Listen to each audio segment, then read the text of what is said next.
এই টুম্পা ভাবির জামাই স্ট্রোক করছে, তারে নিয়ে আমি হসপিটালে গেলাম। কোনো দরকার নাই, ওনার চিকিৎসা আমিই করতে পারবো। কিভাবে? তুমি কি ডাক্তারি পড়ছো? তুমি দোকানে গেলেই আমি ডাক্তারি পড়তাম, কালকেই আমার কোর্স কমপ্লিট হয়েছে, এই যে দেখো।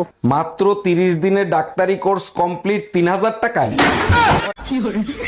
এই ছাগলের মতো জাবর কাটতেছো কেন? কি খাচ্ছ তুমি?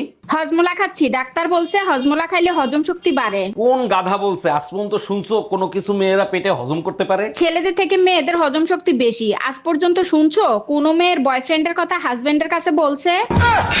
কি ব্যাপার, আজকে এত তাড়াতাড়ি চলে আসলে? স্কুল কি তাড়াতাড়ি ছুটি দিছে নাকি? এই তোমার ছেলে স্কুলে আজকে কি কাজ করছে জানো? দেখো, ছেলে শুধু আমার একার না, আমাদের। এবার বলো, ছেলে কি করছে? ওর কাছে জিজ্ঞেস করছে তোমার বাবা কি করে, ও বলে মায়ের কাছে মার খাওয়ার কাজ করে। বৌমা কি করছো? এই তো মা, শুয়ে আছি। আজকাল দেখছি তুমি খুব টানা টানা কথা বলছো। পরশুদিনও বলবো।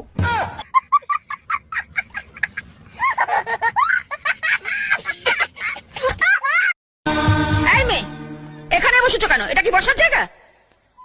এটা বসার জায়গা নয়, এখানে যে গদি পাতা আছে। এটা তোমার বসার জায়গা নয়, ওঠো এখান থেকে।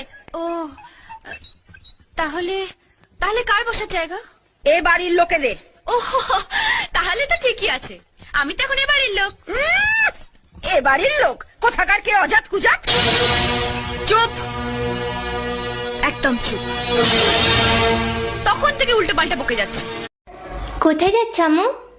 মরতে যাবি? কি রান্না করেছ আম্মু? আমার মাথা খাবি? আম্মু কি করছো? ডান্স করবি?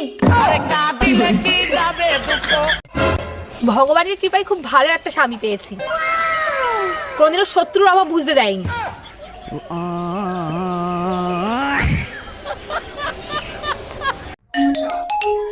হ্যালো, গরমের ছুটিতে বাপের বাড়ি রেখে গেছো, 1 মাস হয়ে গেছে, আমার একটা ফোনও পর্যন্ত দিলা না। ফোন তো তোমার কাছেও ছিল, তুমিও তো একটা ফোন দিতে পারতা, তাই না? সত্যি করে বলো তো, এই 1 মাসে কি আমার কথা তোমার একটুও মনে পড়ে নাই? মনেই যদি থাকতো তাইলে তো লেখাপড়া করে জজ ব্যারিস্টার হইতাম, অটো রিক্সা চালাইতাম না। আমাকে নিশ্চয়ই কেউ কালা জাদু করেছে, না হলে দীর্ঘদিন এত বছর ধরে আমি গরিব থাকার কথাই নয়। ভাবি, সবাই তো জান্নাতে যাইতে চায়, জান্নাতে যাইতে হলে কি কি করতে হয় একটু বলবেন? বেশি কিছু করতে হবে না, রমজান মাস চলতেছে, রোজা থাকেন, ইবাদত করেন, কবুল হইলেই জান্নাতে চলে যাবেন। আচ্ছা ভাবি, জান্নাতে নাকি সবকিছু পাওয়া যায়, জান্নাতে কি বিড়ি পাওয়া যায়? অবশ্যই পাওয়া যাবে, কিন্তু বিড়ি ধরানোর জন্য জাহান্নামে যাইতে হবে আগুন আনতে। ম্যাডাম, আপনাকে অ্যারেস্ট করা হচ্ছে। কেন, কোন অপরাধে? আপনার কাছে জাল নোট ছাপানোর যন্ত্র পাওয়া গেছে। তা জাল নোট কি পেয়েছেন? না, জাল নোট তো পাইনি। খালি যন্ত্র থাকলেই আমি অপরাধী? হ্যাঁ, যন্ত্র থাকলেই অপরাধী। আমিও আপনার নামে রেপ কেস দেব। ও মা, কেন? আপনার কাছেও রেপ করার যন্ত্র আছে। মেয়েদের মন বোঝা নয় রে